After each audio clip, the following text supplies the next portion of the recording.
We finally know who did it. We finally know what happened in this case. We finally know who was the last person to drive the car that Celeste Hernandez was found in. Now to some new clues into the death of a teen whose body was found in the trunk of singer David. A private investigator digging into the timeline of events, which does add up with their Discord messages of her complaining about her parents and him saying, "Don't worry, I'll fix it." But I will say this, there are some things that, and I'm talking physical evidence that was at that house that is, there could have been greater plans as far as getting rid of her, and it's scary, sadistic stuff. And that's why we're trying to learn more about that. I wish I could say more, but for obvious reasons I can't. But it doesn't have to do with how she died, but maybe how they were planning on ultimately getting rid of her, and how maybe that Tesla was just a holding spot at time, and things just, their timing was just off as far as getting this done. But there's a few things that were just like, will blow your mind. There are some other items that were found at the house that weren't taken during the search warrant. And, search warrants are limited, right? That they can't just go take everything. It's what the judge, and we don't know how broad that search warrant was because we haven't seen it, and that's what we'd like to see. But there were some things that were not taken into custody of LAPD that we think are significant, and including digital media and some other things that really help nail down timeline and things like that. This whole David situation just keeps spinning out of control. Every day it's something new. Nobody saw it coming. And now people are whispering that Celeste's family might be gearing up for something big. Not just a statement, but a full-blown legal move. Some are even saying they might drag David's label, Darkroom under Interscope, into it too. Now, nothing's confirmed yet. Let's be clear on that. But the way this story's unfolding, the silence, the missing footage, the weird inconsistencies, it's starting to feel like something's brewing behind closed doors. And if that hammer does drop, it's not gonna be pretty. Which does add up with their Discord messages of her complaining about her parents and him saying, "Don't worry, I'll fix it." And the other crazy thing is that people found this comment on one of David's videos back in 2024 where someone named Robin River said he's waiting on the cops to get David for messing with minors. This is long before many of us knew about him and Celeste would be around 13 at that time. Since then, his account has blown up and people are waiting and hoping that whoever this is gives us some answers. Rest in peace to Celeste. Let me know what you guys think, and as anything comes out, I'll keep you guys updated. Darkroom and Interscope have been dead silent. No press release, no public defense, not even a PR spin to cool things down. The only one who's dared to speak is David's manager, Josh Marshall, who straight up denied that David had anything to do with the passing of Celeste Rivas Hernandez. But beyond that one statement, nothing. And when the silence gets that loud, people start connecting dots on their own, and those dots don't look good. But here's where things take an uncomfortable turn, because what's bubbling up behind the scenes might be worse than any lawsuit. New info about Celeste's final hours has started to surface, and if it's true, it could completely flip how people see this whole case. From day one, something about Celeste's story just never sat right. The timeline's shaky, the reactions from David's camp don't add up, and ever since he canceled those tour dates, he's vanished from the public eye. Law enforcement may not have labeled him a suspect, but everyone can see the elephant in the room. He was involved with someone who wasn't of legal age. That fact alone makes everything 10 times darker. Celeste's family has been quiet. Too quiet, but that's the kind of silence that speaks volumes. It's like they're building a case, moving carefully, getting all their receipts before making a serious move. Every step feels calculated, and the internet's watching every second of it like a slow-motion explosion waiting to go off. And honestly, if this whole thing was just some giant misunderstanding, wouldn't someone have cleared it up by now? Wouldn't there be proof, a statement, something to calm the noise? Instead, all we've got is quiet tension, and that kind of silence usually means one thing: something big is coming. David still hasn't said a single word. No interview, no statement, not even a simple RIP online, nothing, and that silence is loud. We recovered. We don't have any of her at that property. We have pictures of her and that were taken by David, we assume, because it's not on a camera phone, but these photos are on a regular camera at different locations. And it really makes me think that It's likely she had another place she was staying. I can tell you that there was a lot of time spent towards downtown LA. And I'll say the last photo that we have of Celeste is January 2nd, 20. Especially because, according to multiple sources, Celeste wasn't just some random girl. She was his girlfriend. So the fact that he hasn't shown any public emotion, not even a few typed words, has everyone side-eyeing this whole situation. Sure, he couldn't attend the funeral, and that part makes sense. But a man's silence can speak volumes, and in this case, it's screaming. Then, out of nowhere, the story took a wild turn when a private investigator stepped into the mix. And what he revealed flipped everything upside down. His name is Steve Fisher. And when he finally spoke publicly about what he uncovered, he didn't sound like some attention-seeking clout chaser. He sounded drained, like someone who's been carrying a heavy truth for too long. According to Fisher, after months of searching and reviewing evidence, there was no confirmed footage showing Celeste at the property everyone's been obsessing over. None. Instead, he found a series of photos, and get this, they looked like they were taken by David himself. Not on a phone either, but with a regular camera, in completely different locations. That tiny detail shifted the whole investigation's focus. A crime 100% happened here. At minimum, it's the concealment of a body, right? So we know somebody did that. Hopefully it's not, a mutilation. Hopefully those initial reports were wrong about her being dismembered. But one thing I have to say, even though I talked about how we found some things that could have meant they had a really twisted plan in place to get rid of her, it never went in motion. So you can't charge somebody for a crime that they may have thought about doing. So, we may never know more about. Fisher said the pictures hinted that Celeste might have been staying somewhere else, possibly near downtown LA, and the last known photo of her was dated January 2nd, 2025. That one date changed everything because it didn't match the timeline that people had been fed before. Suddenly, what everyone thought they knew about her final days wasn't adding up anymore. Then Reddit detectives came running in like it was a full-on crime series. A thread titled "Proof David Rented His First Place in Hollywood While Still Renting Celeste's Secret Hideout" started trending fast. It claimed David had been leasing 2 different places at the same time, one in Hollywood, the other closer to where Celeste's body was discovered. People online began asking why that second spot was never searched. Was that where Celeste stayed when David was out on tour? Why did no one mention this before? And then someone dropped a comment that stopped everyone in their tracks. They wrote, "Look at that date. He got rid of it in March." That sparked a whole new wave of theories. Folks started piecing together a timeline. Last confirmed photo of Celeste in early January, weird silence in February, and suddenly the property gets listed again in March? That timing felt way too perfect to be a coincidence. It was like puzzle pieces falling into place, and every one of them pointed right back at David. One comment in that thread really hit a nerve. Someone wrote, "It all just keeps looping back around." Even in his song, he says, "Don't run away. I've got a place you can stay." It was probably this property. That line alone sent chills through people. Obviously, none of this is confirmed, but when you line everything up, those January-dated photos, the house suddenly relisted in March, and lyrics that sound a little too on the nose, it's no wonder fans started connecting dots that maybe weren't supposed to be connected. Even with all the wild theories spreading like wildfire, there's still the cold, hard truth. Celeste's death hasn't officially been ruled a homicide. The medical examiner still hasn't announced a final cause, and law enforcement hasn't named David a suspect. But even with those facts in place, the inconsistencies that Steve Fisher pointed out are enough to make anyone stop and whisper, what really went down that night? And when Fisher spoke, the energy shifted. You could feel it. He didn't say too much, but his tone said everything. He hinted at signs of what he called a twisted plan. Something that might have involved tools, steps, and even preparation to make a body disappear. Chilling, right?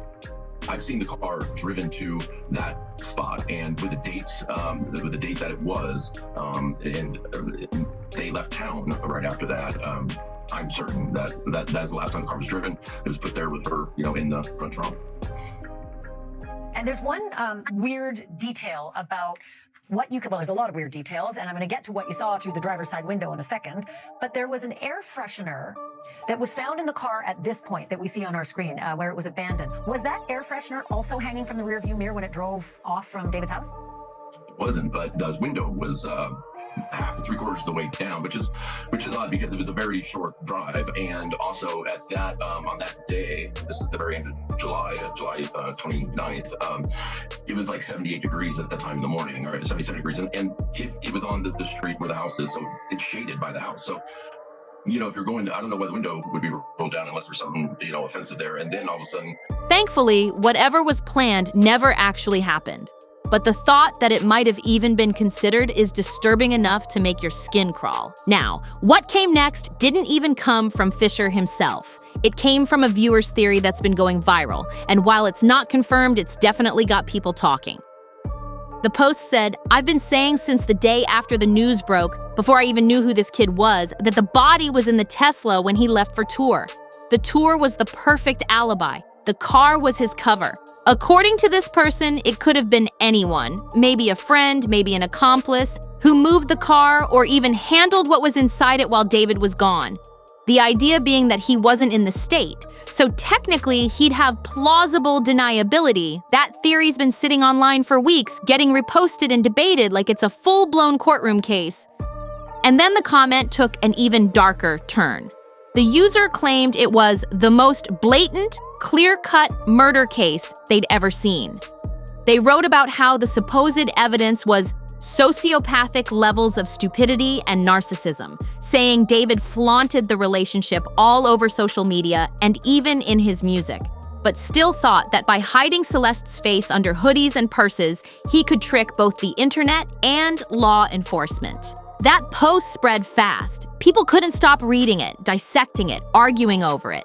Some said it was just conspiracy talk, but others swore it matched every strange move he's made since the story broke. One thing's for sure, if even half of what's being whispered online is true, this case might be darker than anyone imagined.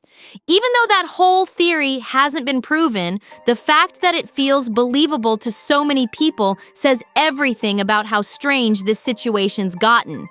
It's no longer just about what's on camera. It's about what's missing. The gaps in the timeline, the unanswered questions, the weird silence that no one seems willing to explain. Every day that goes by without answers just makes the mystery thicker. And if this ever makes it to court, which it's starting to sound like it might, those missing pieces could end up being the key to everything. What's not being shown might end up speaking louder than all the footage in the world. One thing that's been making people even more uncomfortable is Celeste's real age. Sources close to David reportedly told investigators they had no idea she was underage. They said they thought she was a 19-year-old college student, someone who fit right into the LA nightlife scene. Celeste was known for showing up at USC events, hanging with older crowds, and even being spotted inside age-restricted clubs and parties. Later, law enforcement confirmed what many had already guessed. Celeste had multiple fake IDs. That's how she got into places she wasn't supposed to be, living like someone much older than she really was. And that's where things get painfully complicated, because it blurs the line between innocence and manipulation. Was she being taken advantage of, or was she caught up trying to live a life too fast for her age?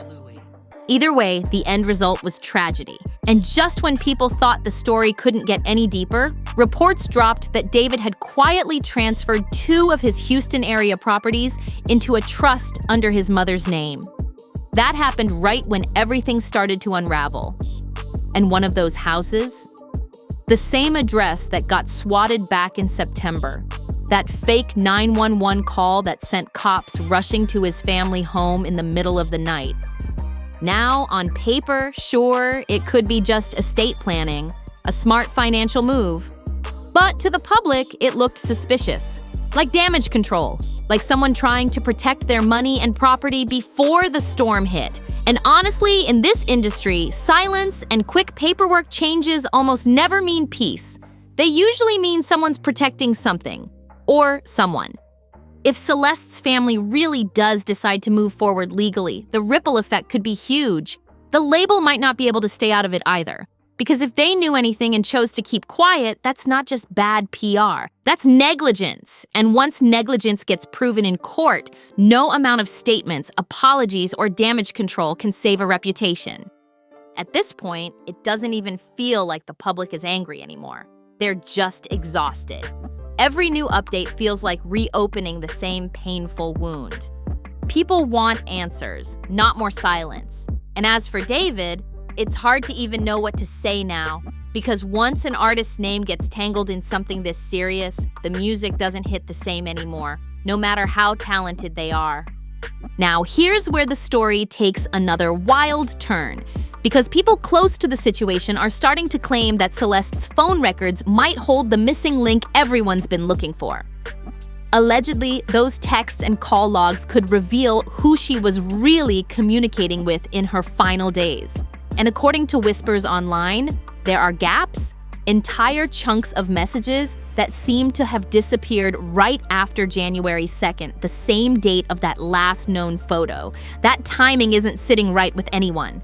Insiders say investigators have been quietly reaching out to tech specialists to recover deleted data. And if those messages come back, they could change everything.